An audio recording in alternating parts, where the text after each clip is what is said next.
Good morning दोस्तों। आज का हमारा क्लास है केमिस्ट्री सब्जेक्ट हम स्टार्ट कर रहे हैं, जिसका पहला चैप्टर मैटर है, जो कि एग्ज़ाम के पॉइंट ऑफ व्यू से बहुत ही इम्पोर्टेंट चैप्टर है। तो चलिए हम क्लास को शुरू करते हैं। मैटर, सबसे पहले हम जानेंगे कि पदार्थ होता क्या है। तो हमारे आसपास जितने भी चीज़ें हमें दिखाई देती हैं, जैसे कि मान के चलिए ये कलम, ये भी एक पदार्थ है जो कुछ स्थान घेरती हो तथा इसका कुछ मास हो, द्रव्यमान हो, उसे हम पदार्थ कहेंगे। जैसे इस विश्व में प्रत्येक वस्तु जिस सामग्री से बनी हो उसे पदार्थ कहते हैं।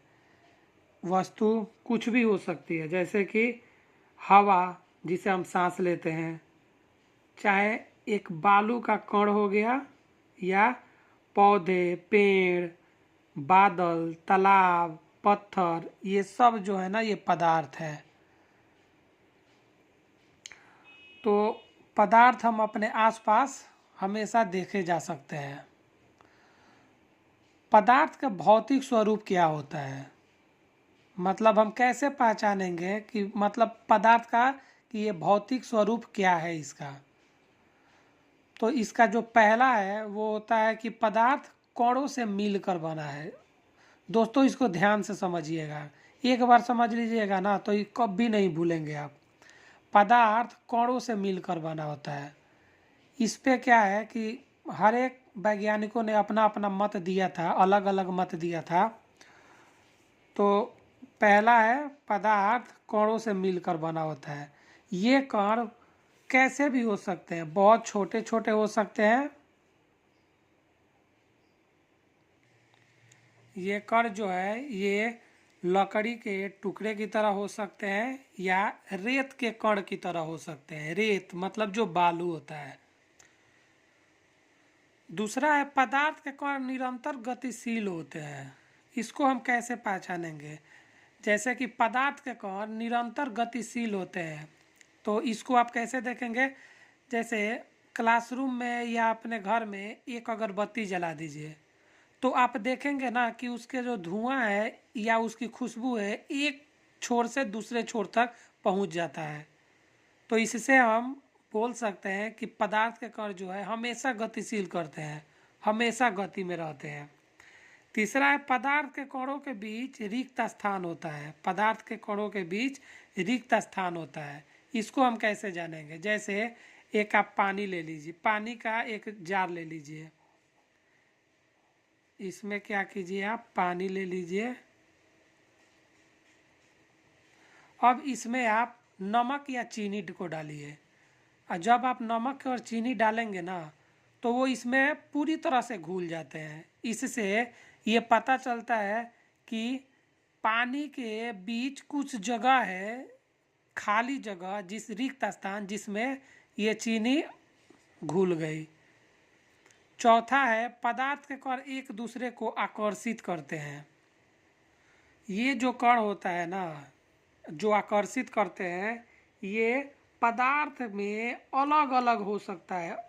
जैसा कि ठोस में कुछ और होते हैं, द्रव में कुछ और होते हैं, और गैस में कुछ और होते हैं। ठोस में इसके जो आकर्षण बल होता है वो बहुत ज़्यादा कॉम्प्लेक्स होता है, द्रव में उससे कम होता है, और गैस में उससे भी कम होता है। तो ऐसे हमारा हो गया कि पदार्थ एक दूसरे को आकर्षित किए रहते हैं, और ये जो है ना पदार्थ पर अलग अलग पदार्थों में अलग अलग होता है। अब जानेंगे हम पदार्थ की अवस्थाएं। पदार्थ की 3 अवस्थाएं हैं, वैसे तो 5 होती है: ठोस, द्रव, गैस, प्लाज्मा और बोस आइंस्टीन बोस कंडेंसेट, जो कि वो अब एनसीईआरटी ने अपने चैप्टर से हटा दिया है। तो हमें 3 ही पढ़ने हैं: ठोस, द्रव और गैस। ठोस क्या होता है? ठोस वो होता है ना जिसमें आकर्षण पर बहुत ज़्यादा होता है, और उसकी आकृति जो होती है वो बिल्कुल फिक्स होती है, उसको हम चेंज नहीं कर सकते हैं। जैसे रबर बैंड हो गया, नमक हो गया, स्पंज हो गया।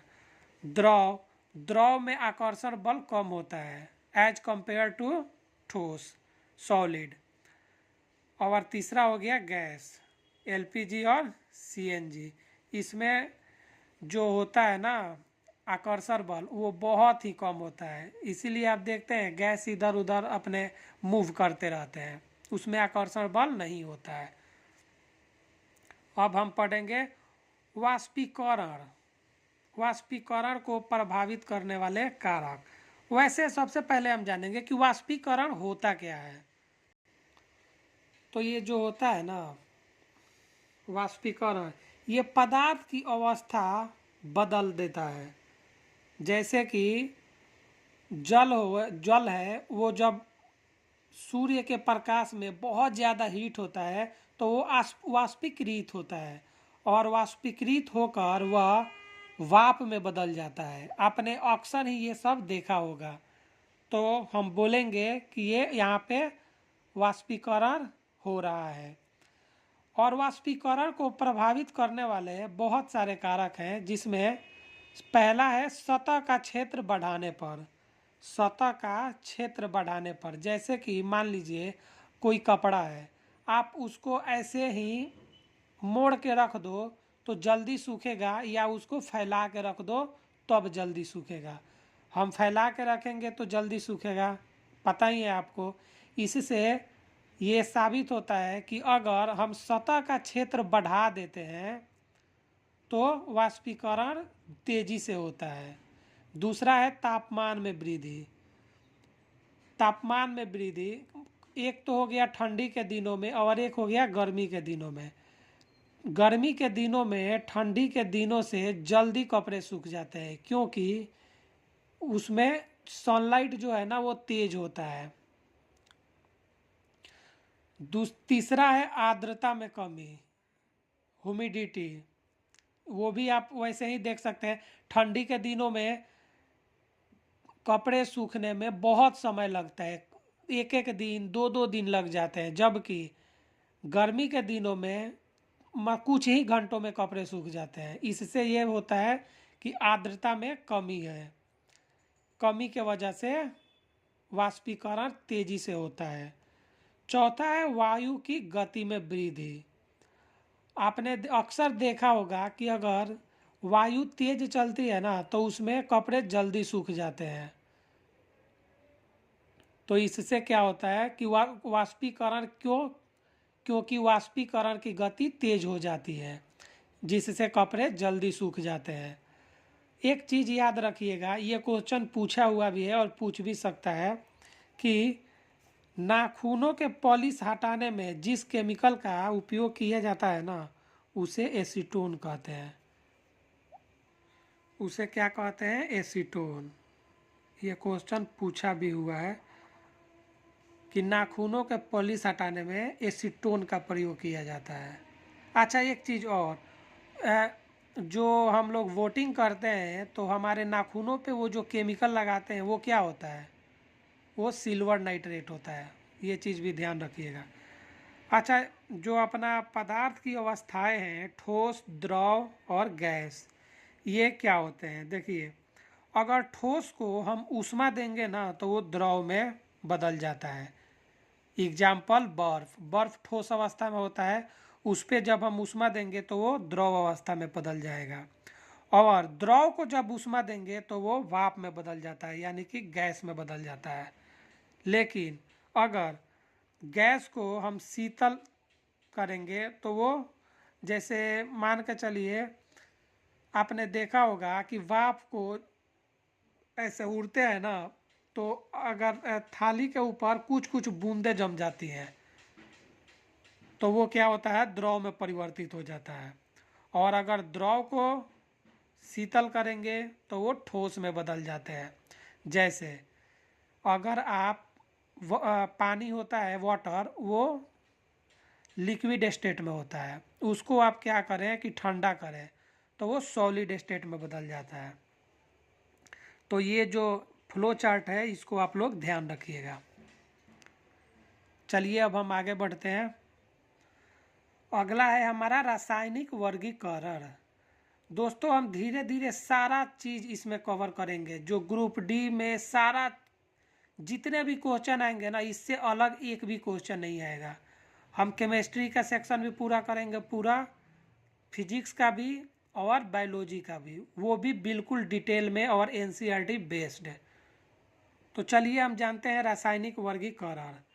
रासायनिक वर्गीकरण ये दो प्रकार के होते हैं, शुद्ध पदार्थ और अशुद्ध पदार्थ। अच्छा, शुद्ध पदार्थ किसे कहेंगे, शुद्ध पदार्थ और अशुद्ध पदार्थ किसे कहेंगे, अशुद्ध पदार्थ या मिश्रण। जैसे शुद्ध पदार्थ दो प्रकार के होते हैं, तत्व और यौगिक। एलिमेंट, एलिमेंट क्या होते हैं, जो दूसरे एलिमेंट से मिलकर न बना हो। आपने पीरियोडिक टेबल में देखा होगा, हम पीरियोडिक टेबल भी पढ़ेंगे और आगे के चैप्टर में। पीरियोडिक टेबल में जितने भी एलिमेंट लिखे हुए हैं ना, वो सभी के सभी तत्व हैं, सभी के सभी तत्व हैं। जैसे O2, N2, carbon, chlorine, oxygen, nitrogen, carbon और क्लोरीन, ये सभी तत्व हैं। लेकिन कंपाउंड जो कम से कम अलग अलग एलिमेंट से मिलकर बना हो, जैसे H2O। H2O में क्या है, हाइड्रोजन और ऑक्सीजन, दो अलग अलग तत्व से एलिमेंट से मिलकर बना है, इसीलिए हम इसे कंपाउंड कहेंगे। जैसे ये अमोनिया NH3, NH3 क्या है, इसमें नाइट्रोजन और हाइड्रोजन, ये दो तत्व एलिमेंट से मिलकर बना है, तत्व से मिलकर बना हुआ, इसीलिए हम इसको कंपाउंड कहेंगे। अब हम जानेंगे अशुद्ध पदार्थ। अशुद्ध पदार्थ क्या होता है, इसमें मिक्सचर का जो होता है ना रेशियो, वो फिक्स नहीं होता है। जैसे मान के चलिए ये H2O। अच्छा, एक और चीज़, कंपाउंड में ना ये जो रेशियो होता है इसका रेशियो हमेशा फिक्स होता है। जैसे आप H2O को ले लीजिए, इसमें हाइड्रोजन 2 होंगे और ऑक्सीजन के 1 मोलेकुल होंगे। इससे क्या है ना कि पानी को आप कहीं भी देखें, कहीं भी लेके जाएं, वो इसी रेशियो में होंगे। कौन सा रेशियो, 2:1। अमोनिया है, ये 1:3 के रेशियो में ही होंगे। इसमें हाइड्रोजन के 3 और नाइट्रोजन के 1 मोलेकुल होंगे। अब हम लेकिन अशुद्ध पदार्थ जो होता है ना, इसमें क्या होता है, इसका रेशियो फिक्स नहीं होता है। जैसे पानी में आप चीनी डाल दें तो ये क्या हो गया, एक मिश्रण हो गया। तो इसका रेशियो क्या फिक्स होता है कि इसमें कितना चीनी है और कितना पानी है, इसका रेशियो फिक्स नहीं होता है। जैसे पानी में नमक मिला दें, इसका भी रेशियो फिक्स नहीं होगा, तो इसको हम बोलेंगे अशुद्ध पदार्थ। अब हम जानेंगे एलिमेंट। जैसे पीरियोडिक टेबल में आपने देखा होगा, जितने भी है सब एलिमेंट हैं पीरियोडिक टेबल में। मैं आगे आपको बताऊंगा पीरियोडिक टेबल, और बहुत ही आसान भाषा में, आप तुरंत क्लास में ही आपको याद हो जाएगा, बहुत ही आसान भाषा में। तो जितने भी एलिमेंट है ना, वो पीरियोडिक टेबल में उसको 3 भागों में बांटा गया है। जैसे उसमें क्या है, कुछ धातु है, धातु मेटल, कुछ अधातु है नॉन मेटल, और तथा कुछ उपधातु है, उपधातु मेटलॉइड्स। ठीक है, तो इसको 3 भागों में बांटा गया है। धातु क्या होते हैं, अधातु क्या है, उपधातु क्या है, ये हम मेटल और नॉन मेटल चैप्टर में पूरा डिटेल में पढ़ेंगे। अब हम जानेंगे मिश्रण। मिश्रण के प्रकार, आखिर मिश्रण होता कितने प्रकार के होते हैं। तो मिश्रण 2 प्रकार के होते हैं। पहला समांगी मिश्रण, होमोजीनियस मिक्सर, और दूसरा होता है हेट्रोजीनियस मिक्सर, बोले तो विषमांगी मिश्रण।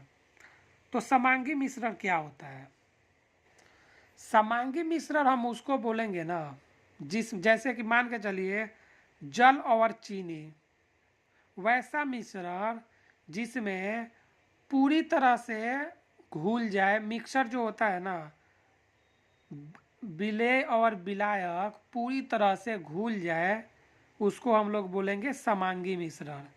जैसे में जल में चीनी, जब जल में चीनी को डालते हैं ना, तो ये पूरी तरह से घुल जाते हैं, उसे हम लोग बोलेंगे समांगी मिश्रण। और विषमांगी मिश्रण जो पूरी तरह से न घुले, उसको हम बोलेंगे विषमांगी मिश्रण। जल में घुले हुए, जैसे कि मान के चलिए जल में जो चीनी घुला हुआ है उसको हम दो विधि से पृथक कर सकते हैं, मतलब अलग कर सकते हैं। पहला, सोडियम, जैसे जल में घुले हुए सोडियम क्लोराइड, या आप चीनी ले लीजिए, शुगर, उसको आसवन विधि और वाष्पीकरण विधि। वाष्पीकरण विधि जिसमें जल वाष्पीकृत होकर भाप में बदल जाते हैं और बाकी जो अपना चीनी या सोडियम क्लोराइड होते हैं वो वैसे रह जाते हैं। जैसे सोडियम क्लोराइड है ना, इसको वाष्पीकरण विधि से ही हम लोग जल से अलग करते हैं, जिससे नमक बनता है। और दूसरा है आसवन विधि। इन विधि के द्वारा इनको अलग किया जा सकता है और किया जाता है।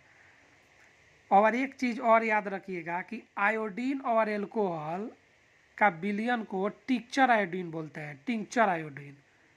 ये बहुत ही इंपॉर्टेंट है और ये क्वेश्चन पूछा भी गया हो, आप लोग इसको ध्यान रखिएगा। आयोडीन और एल्कोहल का विलयन को टिंचर आयोडीन कहते हैं। अब हम पढ़ेंगे निलंबन, सस्पेंशन। निलंबन होता क्या है, सबसे पहले हम ये जानेंगे। निलंबन जो होता है ना दोस्तों, आप लोग ध्यान से समझिएगा, एक बार समझ लीजिएगा ना तो आपको याद करने की या रटने की ज़रूरत ही नहीं पड़ेगी। निलंबन जो होता है ना, ये एक विषमांगी मिश्रण होता है। मतलब इसके कण जो होते हैं ना, पार्टिकल्स होते हैं, ये पूरी तरह से नहीं घुलते हैं। इनको हम नंगी आंखों से देख सकते हैं। और ये निलंबित कण जो है प्रकाश की किरण को फैला देता है, स्कैटरिंग समझते हैं ना, वो बिल्कुल फैला देता है। और निलंबन चूंकि विषमांगी मिश्रण है, तो जब हम इसमें इसके जैसे विलयन को हम ऐसे छोड़ देते हैं, कुछ समय के लिए अगर छोड़ देना, तो इसका जो पार्टिकल्स होते हैं ना वो नीचे तली में जम जाते हैं, नीचे तली में बैठ जाते हैं। उसके बाद क्या है कि हम जल को आसानी से अलग कर लेंगे, तो इसको हम आसानी से पृथक कर सकते हैं। तो इसमें आप लोग एक चीज़ याद रखिएगा, पहला पॉइंट कि निलंबन है ये विषमांगी मिश्रण है, विषमांगी मिश्रण, हेट्रोजीनियस। और दूसरा ये कि हम इसको, इसके जो पार्टिकल्स होता है ना, इसको हम लोग नंगी आंखों से देख सकते हैं, आसानी से देख सकते हैं। और इसको अलग भी कर सकते हैं वो छानन विधि से। जैसे जल को हम लोग छान के अलग कर लेंगे और इसके जो छोटे छोटे पार्टिकल्स हैं ना जो तली में बैठे होंगे, और उसको अलग कर सकते हैं। तो आप लोग ध्यान रखिएगा, निलंबन को हम छानन विधि से अलग कर सकते हैं। दूसरा हमारा है कोलायड। कोलायड क्या होता है? कोलायड भी ना एक विषमांगी मिश्रण ही है, हेट्रोजीनियस मिक्सर। कोलायड क्या है? Heterogeneous mixture, heterogeneous mixture. Colloid भी हेट्रोजीनियस मिक्सर है और इसका पार्टिकल जो है ना वो सस्पेंशन के पार्टिकल से थोड़ा छोटे होते हैं, लेकिन इसके जो पार्टिकल हैं इसको हम नंगी आंखों से नहीं देख सकते हैं। दोस्तों ये ध्यान रखिएगा, ये भी क्वेश्चन पूछा हुआ है कि किसकी पार्टिकल्स को हम नंगी आंखों से देख सकते हैं। सस्पेंशन के पार्टिकल्स को हम नंगी आंखों से देख सकते हैं, जबकि कोलायड के पार्टिकल्स को हम नंगी आंखों से नहीं देख सकते हैं, क्योंकि इसके जो पार्टिकल है ना वो 10⁻⁻7 सेंटीमीटर से 10⁻⁻5 सेंटीमीटर तक होते हैं। ये यूनिट ध्यान रखिएगा, सेंटीमीटर में। और कोलायड क्या होता है? अच्छा, कोलायड के पार्टिकल को विषमांगी मिश्रण ये होता है, तो इसको हम अलग कैसे करते हैं? दोस्तों इसको हम जिस विधि से अलग करते हैं उसे हम बोलते हैं अपकेंद्रीय विधि। तो कोलायड को हम अपकेंद्रीय विधि से अलग कर सकते हैं। दोस्तों ट्रू सॉल्यूशन जो होता है ना, इसके पार्टिकल की साइज 10⁻⁻7 सेंटीमीटर से भी कम होता है, ये आप लोग ध्यान रखिएगा। उसको हम लोग बोलेंगे ट्रू सॉल्यूशन, सत्य विलयन। अब हम देखेंगे कॉन्सेंट्रेशन, सांद्रण। सांद्रण होता क्या है? आप लोग ना ये दो फॉर्मूला याद रखिएगा, इस पे जो भी न्यूमेरिकल आएंगे वो आसानी से बन जाते हैं। मैं न्यूमेरिकल भी आगे आपको बताऊंगा। जैसे विलेय पदार्थ का द्रव्यमान बटा विलयन का द्रव्यमान इंटू 100, और दूसरा है विलेय पदार्थ का द्रव्यमान बटा विलयन का आयतन। एक चीज आप लोग ध्यान रखिएगा, ऊपर वाला सेम ही रहेगा, विलेय पदार्थ का द्रव्यमान दोनों में। नीचे सिर्फ अगर द्रव्यमान होगा तो द्रव्यमान देंगे और आयतन होगा तो आयतन देंगे। और विलय, विलेय पदार्थ क्या होगा, विलायक क्या होगा और विलयन क्या होगा, ये आपको मैं बता रहा हूँ।